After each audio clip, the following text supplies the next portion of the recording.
First of all of the large landscapes, whether it's the crown of the continent or any other large landscape, is a cultural landscape as well. I mean, we will find that American Indian people have lived on almost all of these landscapes, and that later settlers and Europeans have lived there too. So I think that's the first thing we need to remember. I think there's different, again, every landscape can incorporate cultural values in, and any landscape benefits from having multiple values that will engage more people.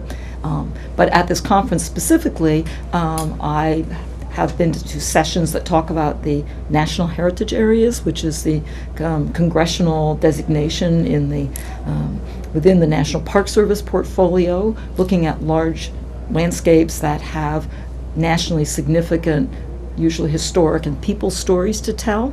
And I've heard some sessions on that topic, and also a lot of excellent sessions on traditional knowledge, and particularly from tribal and Native Alaskans, who really have talked about changes that they see to their landscape. Well, I think that's where community engagement is really critical. And I just went to a great session talking about how to engage Native Hawaiians and Alaskan Native groups and tribal groups, and trying to really work with those parts of the community that are interested in the topic that we're interested in. For example, many tribes do have natural science coordinators and or cultural practitioners, and really talking to them, getting them involved. But that also goes to people who live across the landscape and in working landscapes or agricultural landscapes who live there traditionally. So I think asking is the first step. Well, it's always great when land managers have a long-term relationship with a community.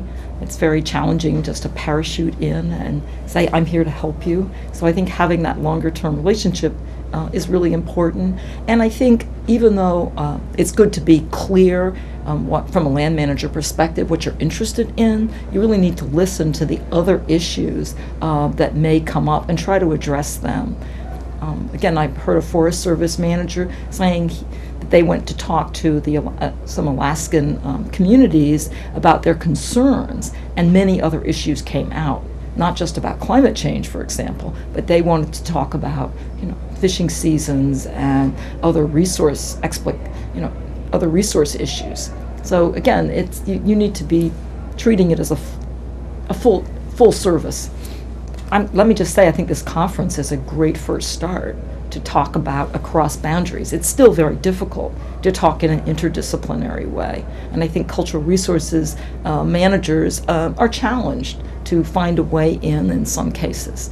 And so I think that's something that this conference is a good start, but we all need to be talking together more.